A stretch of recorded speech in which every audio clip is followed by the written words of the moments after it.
On the morning of September 11, 2001, 19 men armed with box cutters, directed by a man on dialysis in a cave fortress halfway around the world using a satellite phone and a laptop, directed the most sophisticated penetration of the most heavily defended airspace in the world, overpowering the passengers and the military combat-trained pilots on 4 commercial aircraft before flying those planes wildly off course for over an hour without being molested by a single fighter interceptor. These 19 hijackers, devout religious fundamentalists who like to drink alcohol, snort cocaine, and live with pink-haired strippers, managed to knock down 3 buildings with 2 planes in New York, while in Washington a pilot who couldn't handle a single-engine Cessna was able to fly a 757 in an 8,000-foot descending 270-degree corkscrew turn to come exactly level with the ground, hitting the Pentagon in the Budget Analyst Office where DoD staffers were working on the mystery of the $2.3 trillion that Defense Secretary Donald Rumsfeld had announced missing from the Pentagon's coffers in a press conference the day before, on September 10th, 2001. Luckily, the news anchors knew who did it within minutes. Osama bin Laden. The pundits knew within hours. Osama bin Laden. The administration knew within the day. Terrorists who committed these acts and those who harbor them. And the evidence literally fell into the FBI's lap. That a hijacker's passport was found blocks from the World Trade Center crash site, if you can believe that. But for some reason, a bunch of crazy conspiracy theorists demanded an investigation into the greatest attack on American soil in history. That investigation was delayed, underfunded, set up to fail, a conflict of interest, and a cover-up from start to finish. It was based on testimony extracted through torture, the records of which were destroyed. It failed to mention the existence of WTC-7, Able Danger, P-TECH, Sibel Edmonds, OBL and the CIA, and the drills of hijacked aircraft being flown into buildings that were being simulated at the precise same time that those events were actually happening.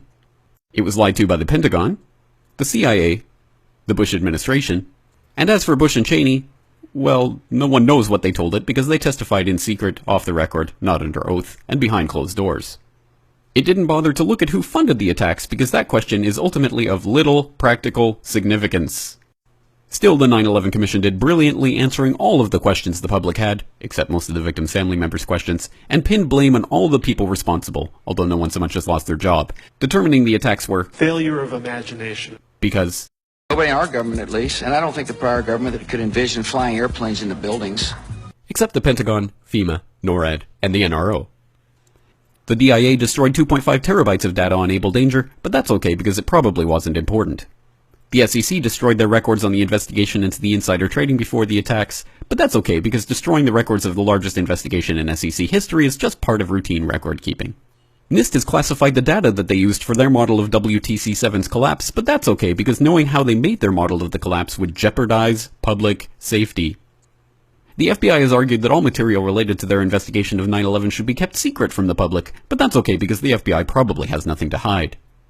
This man never existed, nor is anything he had to say worthy of your attention, and if you say otherwise, you are a paranoid conspiracy theorist and deserve to be shunned by all of humanity. Likewise him, and her.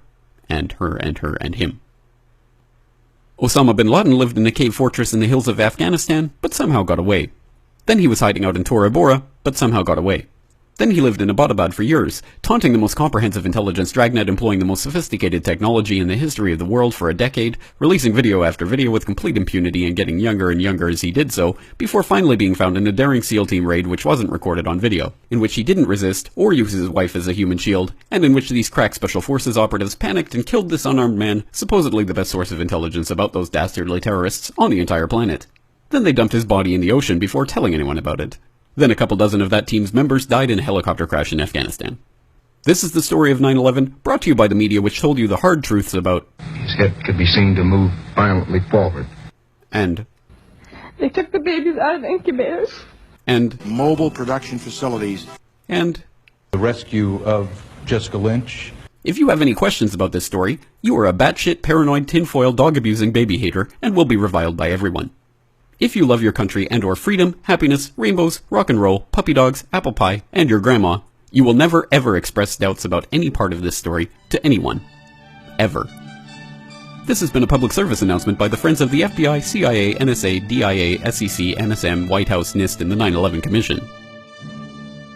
Because ignorance is strength.